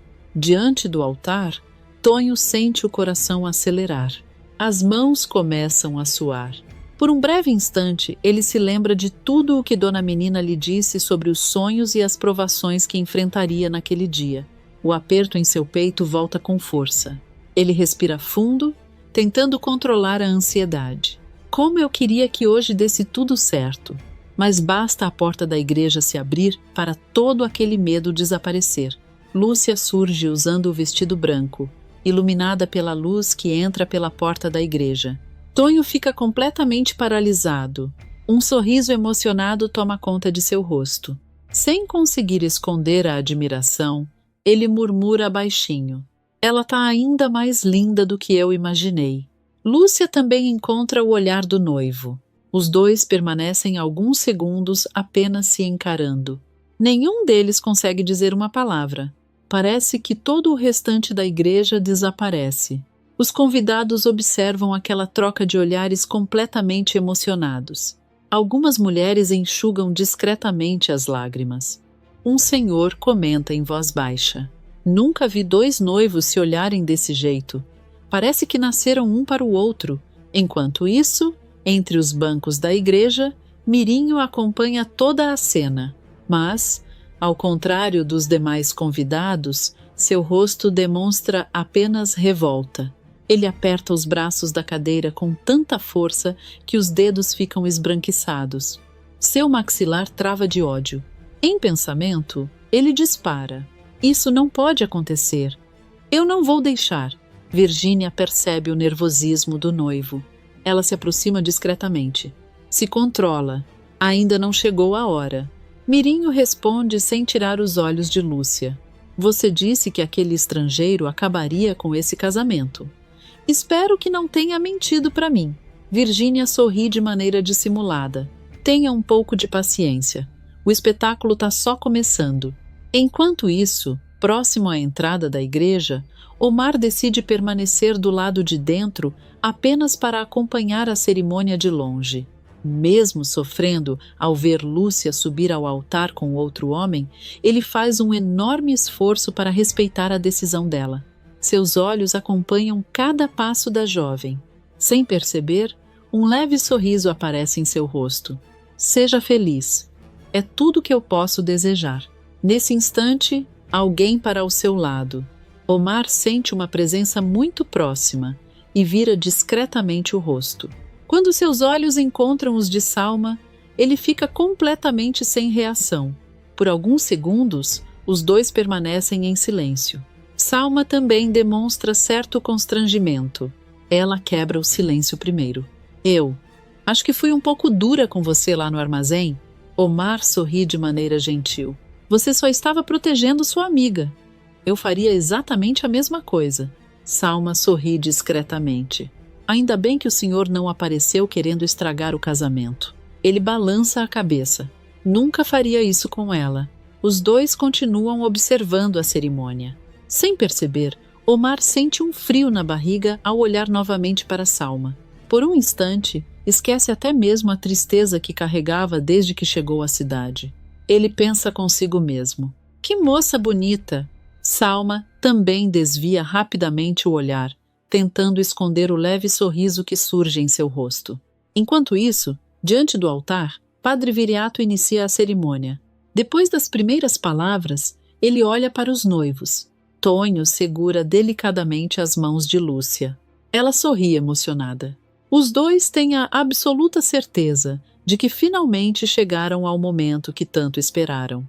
O padre continua a celebração normalmente, até que chega ao momento mais importante da cerimônia. Ele respira fundo e pergunta em voz alta para que toda a igreja escute.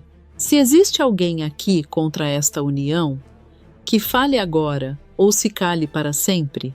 Por alguns segundos, o silêncio toma conta da igreja. Os convidados começam até a respirar aliviados, mas de repente uma voz firme ecoa pelo salão. Eu tenho. O sorriso desaparece imediatamente do rosto de Lúcia. Ela sente um arrepio percorrer todo o corpo. Tonho fecha a expressão. Todos os convidados se viram na mesma direção. Lentamente, Malungo começa a caminhar pelo corredor central da igreja. Seu olhar permanece fixo apenas em Lúcia. Assim que o reconhece, a jovem perde completamente a cor do rosto. Ela dá um pequeno passo para trás. Em choque, murmura: Não, ele não. As lembranças de Batanga invadem sua mente. Ela reconhece imediatamente o antigo funcionário real. Ao mesmo tempo, Virgínia aparece logo atrás dele. A vilã abre um sorriso de pura satisfação, cruza os braços e acompanha cada passo do estrangeiro. Em pensamento, comemora. Agora acabou, Lúcia. Próxima à porta, Salma leva a mão à boca. Meu Deus, essa não. Ao ver Malungo, Omar muda completamente de expressão. Seu semblante fica sério. Ele imediatamente reconhece o homem. Sem conseguir esconder a preocupação, comenta em voz baixa: "Eu conheço esse homem." Salma olha assustada para ele. "Conhece? Quem é ele?" Omar não responde. Seu olhar permanece preso em Malungo. Instintivamente, ele dá alguns passos para frente, preparado para impedir qualquer ataque. Salma percebe a tensão. "Omar, o que está acontecendo?" Ele continua em silêncio. Enquanto isso, o murmúrio toma conta da igreja. Os convidados começam a comentar entre si. Quem é esse homem? Será que ele veio impedir o casamento? Será que conhece a noiva? Malungo continua caminhando lentamente. Cada passo aumenta ainda mais a tensão. Lúcia sente as pernas enfraquecerem. Ela segura com força a mão de Tonho. O rapaz percebe imediatamente o medo estampado no rosto da noiva. Sem pensar duas vezes, coloca-se na frente dela. Com olhar firme, encara o estrangeiro. Se você pretende fazer alguma coisa contra a Lúcia, primeiro vai ter que passar por mim. Malungo para diante do casal. Durante alguns segundos, apenas observa Tonho. Depois, desvia lentamente o olhar para Lúcia. O silêncio domina completamente a igreja. Virgínia sorri, acreditando que verá a maior humilhação da rival. Mirinho também acompanha tudo com um brilho de satisfação nos olhos. Mas no instante seguinte, acontece algo que ninguém poderia imaginar. Diante de todos os convidados, Malungo lentamente dobra um dos joelhos. Depois abaixa completamente a cabeça diante de Lúcia. A igreja inteira fica em absoluto silêncio. Então ele declara em voz alta: "Vida longa à princesa Lika Caiman." Por alguns segundos, ninguém consegue acreditar no que acabou de ouvir. Lúcia permanece completamente paralisada. Tonho arregala os olhos. Padre Viriato fica sem reação. Os convidados começam a cochichar por todos os lados. "Princesa? Eu ouvi direito? Lúcia é uma princesa?" Virgínia sente o sorriso desaparecer imediatamente. Ela olha para Malungo, completamente desnorteada. Depois encara Lúcia. Sem conseguir acreditar, pergunta: "O que é isso?" Ela é princesa? Malungo levanta lentamente a cabeça. Seu olhar demonstra respeito. Então responde diante de todos: "A verdadeira herdeira de Batanga está diante de vocês. Gendal acredita que eu vim até Barro Preto para levá-la, de volta à força. Mas ele se enganou." Lúcia continua, completamente sem palavras. Malungo prossegue: "Eu não vim capturar a princesa. Vim protegê-la. Enquanto eu estiver vivo, ninguém tocará nela. Meu dever agora é impedir que qualquer inimigo descubra onde ela está escondida." Lúcia sente os olhos se encherem de lágrimas. Ela jamais imaginou ouvir aquelas palavras justamente no dia do próprio casamento. Sem conseguir esconder a surpresa, apenas encara Malungo. Tonho também baixa lentamente a guarda. Percebe que aquele homem não representa mais uma ameaça. Próximo à porta, Omar finalmente relaxa os ombros. Ele observa Malungo por alguns instantes e entende que o antigo aliado de Gendal mudou completamente de lado. Um leve sorriso aparece em seu rosto. Pela primeira vez desde que chegou a Barro Preto, ele percebe que Lúcia não corre perigo, mas, ao mesmo tempo, entende que a revelação feita diante de toda a cidade mudará para sempre a vida da mulher que ele jurou proteger. A revelação de que Lúcia é a verdadeira princesa de Batanga transforma completamente o clima dentro da igreja. O silêncio que toma conta do ambiente dura apenas alguns segundos, porque logo os cochichos começam a se espalhar entre os convidados. Ninguém consegue acreditar no que acabou de acontecer. Alguns moradores olham para Lúcia completamente impressionados. Então era verdade. Ela é uma princesa de verdade. Meu Deus! Quem diria que a nossa Lúcia escondia um segredo desses? Enquanto todos ainda tentam entender a situação, Mirinho permanece imóvel no banco onde estava sentado. Seus olhos passeiam entre Lúcia e Malungo, como se seu cérebro se recusasse a acreditar no que acabara de ouvir. Ele balança a cabeça negativamente algumas vezes. Em seguida, completamente desnorteado, caminha lentamente até o meio da igreja. Todos acompanham seus passos. Seu semblante mistura revolta, inveja e incredulidade. Parando diante do altar, ele encara Lúcia diretamente nos olhos. Com a voz alterada, quase gritando, pergunta: "Princesa? Você é a princesa?" A igreja inteira fica em silêncio novamente. Todos aguardam a resposta de Lúcia. Ela apenas encara Mirinho. Sua respiração continua acelerada. Ainda muito abalada com tudo o que aconteceu, não consegue pronunciar uma única palavra. Seu silêncio acaba dizendo muito mais do que qualquer explicação. Mirinho começa a rir de maneira nervosa. "Não, isso não faz sentido. Você chegou aqui sem nada, dizendo que era apenas uma forasteira. Como pode esconder uma coisa dessas?" Tonho imediatamente dá um passo à frente. Seu olhar demonstra firmeza. "Chega, Mirinho. Esse não é o momento." Mas o vilão parece completamente transtornado. "Então quer dizer que eu passei todo esse tempo tentando conquistar uma princesa?" Virgínia percebe que a situação começa a fugir completamente do controle. Ela se aproxima rapidamente do noivo e segura seu braço com força.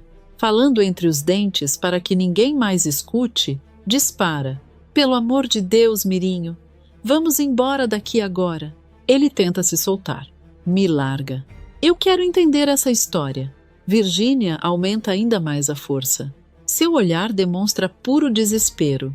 Pela primeira vez, ela percebe que seu plano fracassou completamente. "Você não está percebendo que isso virou contra nós? Vamos sair antes que seja tarde." Antes que os dois conseguissem deixar o local, Malungo volta a chamar a atenção de todos. Ele ergue lentamente o braço e aponta diretamente para Virgínia. Seu tom de voz ecoa pela igreja inteira. "Aquela mulher tentou impedir este casamento desde o início. Ela manipulou pessoas, espalhou mentiras e tentou usar o meu nome para destruir a felicidade da princesa." Todos imediatamente olham para Virgínia. Ela empalidece.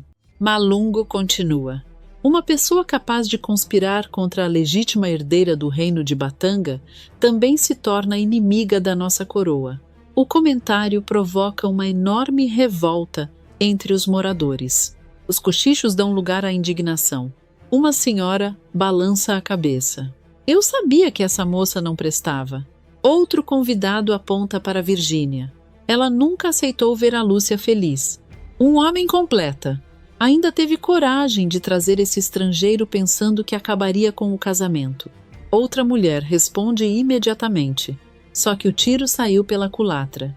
Virgínia percebe que todos começaram a encará-la com desprezo. Ela engole em seco. Seu orgulho desaparece completamente.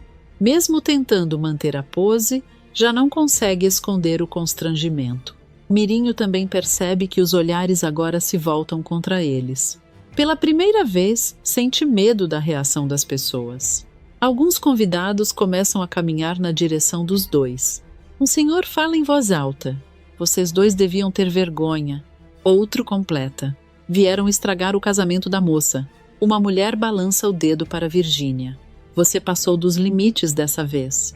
Virgínia percebe que permanecer ali seria um enorme erro. Sem pensar duas vezes, volta a puxar Mirinho pelo braço. "Eu mandei você vir comigo." Ele ainda resiste por alguns segundos. Mas ela o interrompe. Agora, sem alternativa, Mirinho finalmente cede. Os dois atravessam o corredor central da igreja, praticamente fugindo. Enquanto caminham, escutam murmúrios e críticas vindos de todos os lados. Algumas pessoas chegam a virar o rosto em sinal de desprezo. Outras apenas observam a humilhação dos dois. Do lado de fora da igreja, Virgínia respira profundamente. Seu rosto está completamente vermelho de vergonha. Ela aperta os punhos. Em pensamento, promete vingança. "Isso ainda não acabou, Lúcia. Você vai pagar por essa humilhação." Lá dentro, o silêncio volta a tomar conta da igreja. Malungo então caminha novamente até o altar. Dessa vez, seu semblante demonstra serenidade. Ele olha diretamente para Lúcia. Depois faz uma pequena reverência. Com enorme respeito diz: "Continue com o seu casamento, princesa. Durante muitos anos lhe roubaram a paz, a liberdade e o direito de escolher o próprio destino. Hoje, ninguém vai tirar esse momento da senhora. A verdadeira herdeira de Batanga também merece viver o amor." As palavras emocionam todos os presentes. Lúcia sente os olhos marejarem novamente. Ela olha para Tonho. O rapaz sorri com carinho, sem dizer uma única palavra. Segura delicadamente as mãos da mulher que ama. Aquele simples gesto faz toda a ansiedade desaparecer. Lúcia respira fundo. Depois encara Padre Viriato. Com a voz firme declara: "Eu aceito." Tonho sorri imediatamente. Sem esconder a felicidade, responde olhando apenas para ela: "E eu aceito passar o resto da minha vida ao seu lado." Padre Viriato fecha a Bíblia lentamente. Um enorme sorriso aparece em seu rosto. Com emoção, anuncia diante de todos: "Pelo poder que me foi concedido, eu declaro vocês marido e mulher. O que Deus uniu, homem nenhum separa." Antes mesmo que o padre terminasse a frase, Tonho envolve Lúcia em seus braços. Os dois finalmente se beijam. A igreja inteira explode em aplausos. Algumas pessoas enxugam discretamente as lágrimas. Outras comemoram de pé. As crianças começam a bater palmas. Até mesmo Dona Menina sorri emocionada ao perceber que sua última visão realmente se cumpriu. Ela murmura baixinho: "A rainha venceu." Com a ajuda de uma peça que parecia inimiga.